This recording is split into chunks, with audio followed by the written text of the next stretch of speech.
तो पिछले एपिसोड में हमने देखा कि जियाफन जैसे मिस जीनू को ब्रदर काई के साथ देखता है, उसको अचानक से पता नहीं क्या हो गया था। वो खुद पर काबू नहीं रख पाता और उसकी बॉडी से बहुत ज्यादा डार्क एनर्जी निकल रही थी, जो देखकर वहां पर मौजूद सारे लोग काफी ज्यादा घबरा चुके थे। अब आगे तो नेक्स्ट एपिसोड भी बिल्कुल उसी सीन से शुरू होता है, जहां जियाफन की बॉडी से बहुत ज्यादा डार्क एनर्जी निकल रही थी और वो इसी डार्क एनर्जी के साथ सीधा सीधा मिस जीनू की तरफ जा रहा था। यहाँ संगजुलन जियाफन को रोकने की कोशिश करता है, पर जियाफन तो किसी की बात नहीं सुन रहा था। साथ ही साथ वहाँ पर मौजूद सारे लोग जियाफन को देखकर काफी ज्यादा डरे हुए दिखाई दे रहे थे। लोगों को कुछ समझ नहीं आ रहा था कि आखिर ये जियाफन को क्या हो रहा है, लेकिन जैसे ही जियाफन संगजुलान को धक्का मारकर पीछे हटा देता है, तभी वहाँ पर मास्टर आ चुके थे, जो कि जियाफन पर हमला करके उसे पीछे गिरा देते हैं। और यहाँ पीछे गिरने की वजह से अचानक ही हम देखते जियाफन दोबारा से होश में आ गया था। होश में आने के बाद जियाफन काफी ज्यादा हैरान दिखाई दे रहा था। उसे समझ नहीं आ रहा था कि अभी कुछ देर पहले उसे क्या हो गया था। वो ये सब नहीं करना चाहता था, लेकिन वो मैजिकल स्टिक उससे ये सब करा रही थी, जिसकी वजह से वो उसे गिराकर अपने घुटनों के बल मास्टर के सामने बैठ जाता है। साथ ही साथ वो कहता है कि मास्टर मुझे माफ कर देना, मुझे नहीं पता कि मुझे क्या हो गया था। अगर आप चाहो तो आप मुझे सजा दे सकते हो, मैं सजा लेने के लिए पूरी तरीके से तैयार हूँ। यहाँ मिस जीनू भी जियाफन की ये हालत देखकर थोड़ी सी परेशान हो गई थी, इसलिए वो जियाफन से सवाल करती है कि तुम ठीक तो हो, तुम्हें क्या हो रहा है। जिस पर जियाफन जवाब देता है कि मुझे नहीं मालूम, मुझे ऐसा लगता है कि शायद मैं धीरे धीरे पागल होता जा रहा हूँ। यहाँ ये सारी बातें सुनकर मास्टर डाउजी काफी ज्यादा गुस्से में दिखाई दे रही थी। यहाँ तक कि संगजुलान उन्हें समझाने की कोशिश करता है कि मास्टर जियाफन ने वो सब कुछ गलती से किया, वो ये सब जानबूझकर नहीं कर सकता, प्लीज आप उसे माफ कर दे। लेकिन मास्टर उसकी एक भी बात नहीं सुन रहे थे, जो देखकर अब जिन्यू फौरन से जियाफन के सामने आ गया था। वो कहता है कि मेरे सामने जियाफन को कोई भी कुछ नहीं कह सकता। वो जियाफन की साइड लेने वाला था,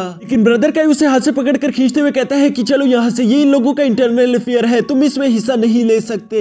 यहाँ जिन्यू तो ब्रदर काई की बात नहीं मान रहा था, लेकिन जियाफन उसे कहता है कि तुम्हें अभी के लिए यहाँ से चले जाना चाहिए, जिसकी वजह से जिन्यू के पास और कोई रास्ता नहीं बचता और ब्रदर काई उसे लेकर यहाँ से चला जाता है। जिसके बाद हम देखते हैं कि जियाफन अपने मास्टर से माफिया मांग रहा था, लेकिन उसके मास्टर उससे कहते हैं कि तुमने मुझे बहुत ज्यादा शर्मिंदा कर दिया, मुझे तुमसे इस सब की उम्मीद नहीं थी। और ये कहने के बाद वो अपने साथियों को लेकर वहां से चला जाता है। जिसके बाद जियाफन वहीं पर अकेला बैठकर रो रहा था। उसे यहीं पर अपनी घुटनों के बल बैठे सुबह से शाम हो जाती है और शाम से रात को यहाँ पर बारिश भी शुरू हो गई थी, लेकिन उस बारिश के बावजूद भी वो वहीं पर बैठा हुआ था। दूर से जिन्यू भी ये सब होता हुआ देख रहा था। यहाँ पर जियाफन का दिल पूरी तरीके से दर्द में डूब चुका था। वो जैसे ही अपनी आंखें बंद करता है, तभी अचानक उसे मिस यूवी की गाने की आवाज सुनाई देती है, जो उससे कहती है कि ये बुरा वक्त हमेशा के लिए नहीं रुकने वाला। मैं जानती हूँ कि तुम्हारे दिल पर गमों का पूरा पहाड़ बन चुका है, लेकिन मैं तुम्हारे साथ वो गम शेयर करने के लिए पूरी तरीके से तैयार हूँ। तुम्हारे दिल में बेशक मेरे लिए कोई जगह नहीं, लेकिन मैं कभी उम्मीद नहीं छोड़ूंगी। मैं जानती हूँ कि एक न एक दिन तुम्हारे दिल में मेरे लिए प्यार आ जाएगा, क्योंकि तुमने अपनी जान पर खेलकर मुझे बचाया, तो मैं कभी उम्मीद नहीं छोड़ सकती।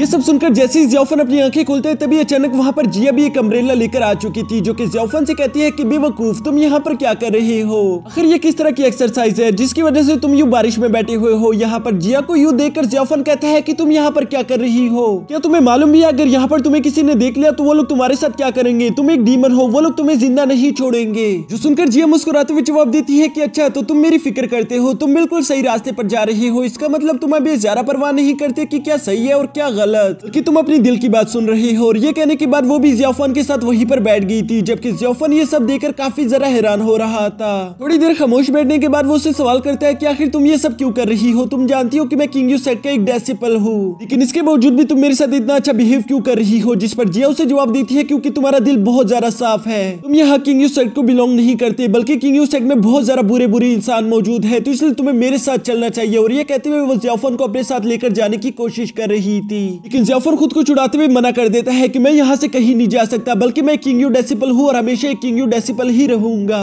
जो सुनकर जिया को बहुत ज्यादा गुस्सा आ गया था, लेकिन वो खुद को शांत कराते हुए वहीं पर बैठकर अपनी मदर गॉड से प्रार्थना करना शुरू कर देती है। वो कहती है कि मैं जानती हूँ कि जियाफन एक अच्छा इंसान है, उसने हमेशा अच्छाई का साथ दिया, इसलिए आप उसे अच्छा रास्ता दिखाने में उसकी मदद करो। जिस पर जियाफन मुंह बनाते हुए कहता है कि इसकी कोई जरूरत नहीं, मैं जानता हूँ कि मैं क्या कर रहा हूँ, इसलिए मुझे तुम यहीं पर अकेला छोड़ सकती हो। ये सुनने के बाद तो जिया बहुत ज्यादा बेबस महसूस कर रही थी। वो रोते हुए जियाफन से कहती है कि आखिर तुम इतने ज्यादा ऑब्सेस्ड क्यों हो? तुम जानती हो कि वो लड़की तुमसे प्यार नहीं करती, तुम अपने पास को बुला क्यों नहीं देती? चलो मेरे साथ, तुम्हें यहाँ से चलना ही होगा। जिस पर जियाफन कहता है कि मैं सिर्फ उस लड़की की वजह से यहाँ पर नहीं हूँ, बल्कि ये मेरा घर है और मैं इस जगह से ऑब्सेस्ड नहीं हूँ, बल्कि मैंने गलत किया है, तो इसलिए मैं ये सजा ले रहा हूँ। जो सुनकर जिया रोते हुए कहती है कि तुम बहुत बड़े बेवकूफ हो। और ये कहने के बाद वो रोते रोते वहां से चली गई। गई थी। यहाँ जियाफन को ये सब बहुत ज्यादा बुरा लग रहा था, लेकिन वो अपनी जगह से नहीं हिलता और इसी तरह करते करते अब सुबह हो जाती है, जिस पर हम देखते हैं कि मास्टर डाउजी वहाँ पर आ चुके थे। वो जियाफन को यूं भीगा हुआ देखकर कहते हैं कि तुम सारी रात यूं ही बारिश में बैठे रहे, तुम इस तरह से तो बीमार हो जाओगे। जिस पर जियाफन कहता है कि मैं यही डिजर्व करता था, मैंने गलत किया था तो इसलिए मुझे सजा मिलनी चाहिए थी।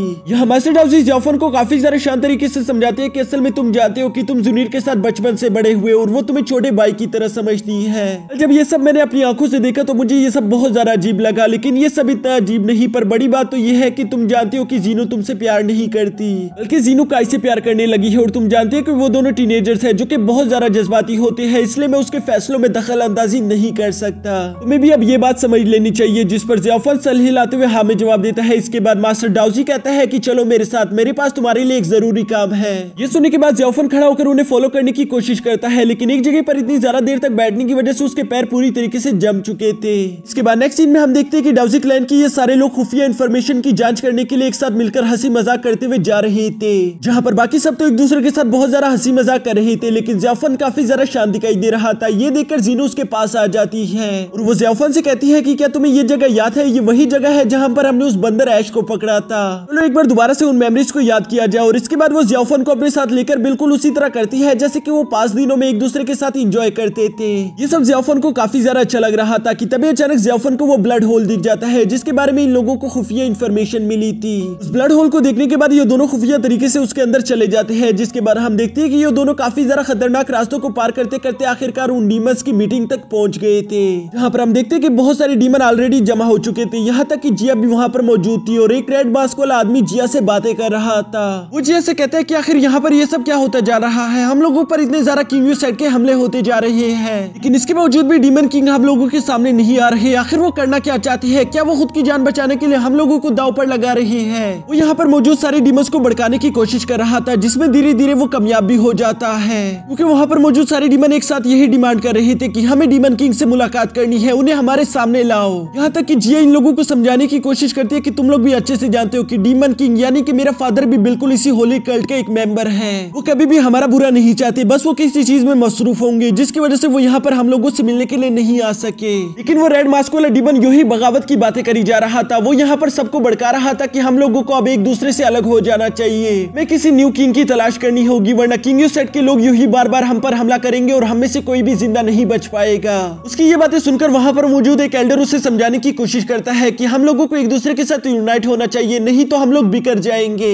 वरना तो किंग यू सेट का मुकाबला हम कभी भी नहीं कर पाएंगे। पास में वैसे भी ऐसा कभी कुछ नहीं हुआ। यहाँ उस एल्डर की बातें सुनकर वो रेड मास्क वाला आदमी चिढ़ गया था। वो कहता है कि ओए बेवकूफ बूढ़े, अपने मुंह बंद रख, तुझसे किसी ने नहीं पूछा। लेकिन अब यहाँ पर ये सारी बात सुनकर जिया को उस पर शक हो रहा था, इसलिए वो उससे सवाल करती है कि आखिर तुम हो कौन। इस पर वो रेड मास्क वाला आदमी कहता है कि तुम्हारा इससे कोई लेना देना नहीं, मैं भी होली कल्ट का एक मेंबर हूँ, तो इसलिए तुम मुझसे इस तरह के सवाल नहीं कर सकती, बल्कि इंसाफ मांगना हम लोगों का हक है। यहाँ पर अपनी आइडेंटिटी को छुपाता हुआ देखकर जिया को उस पर पूरी तरीके से यकीन आ गया था, इसलिए वो उस पर अटैक करना शुरू कर देती है। वो हमला करते हुए कहती है कि मैं जानती हूँ कि तुम हमारी डीमन क्लैन से बिलोंग नहीं करते, क्योंकि तुम काफी ज्यादा पावरफुल हो, तुम बताओ कि आखिर तुम हो कौन। जबकि यहाँ दूसरी तरफ जीनू और जियाफन भी चुपके ये सब देख रहे थे और उन दोनों को भी यकीन हो गया था कि ये जरूर किंग यू सेट का कोई ना कोई स्पाई होगा। जबकि यहाँ जिया के साथ फाइट करते हुए आखिरकार वो आदमी भी इस बात को कबूल कर लेता है। वो कहता है कि जिया, मैंने सोचा नहीं था कि तुम इतनी ज्यादा समझदार होगी, तुमने तो मुझे पकड़ लिया। और ये कहने के बाद वो फौरन से अपनी 7 स्टार शील्ड का इस्तेमाल करते हुए उन लोगों का ध्यान भटका कर वहां से भाग जाता है, जबकि जिया भी उसे पकड़ने के लिए फौरन से उसके पीछे चली जाती है। यहाँ पर जियाफन कहता है कि वो जरूर हमारे किंग यू सेट से बिलोंग करता है, कि अभी उसने 7 स्टार शील्ड का इस्तेमाल किया और इससे पहले कि इन दोनों में से कोई भी एक दूसरे की जान ले हमें इन दोनों को बचाना होगा।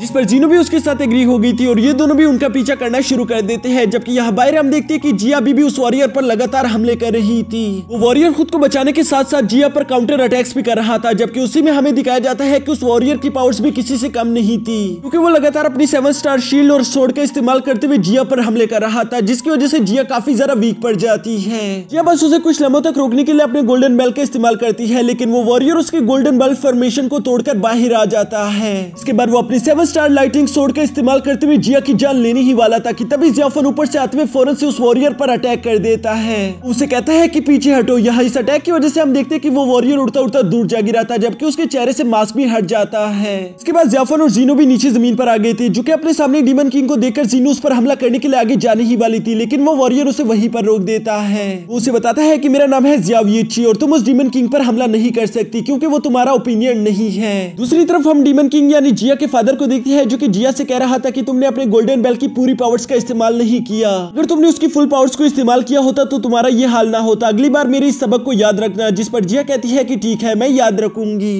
यहाँ जाफर एक बार दोबारा से डीमन किंग को अपने सामने देखकर काफी ज्यादा हैरान दिखाई दे रहा था। और इसी के साथ हमारा ये एपिसोड यहीं पर खत्म हो जाता है।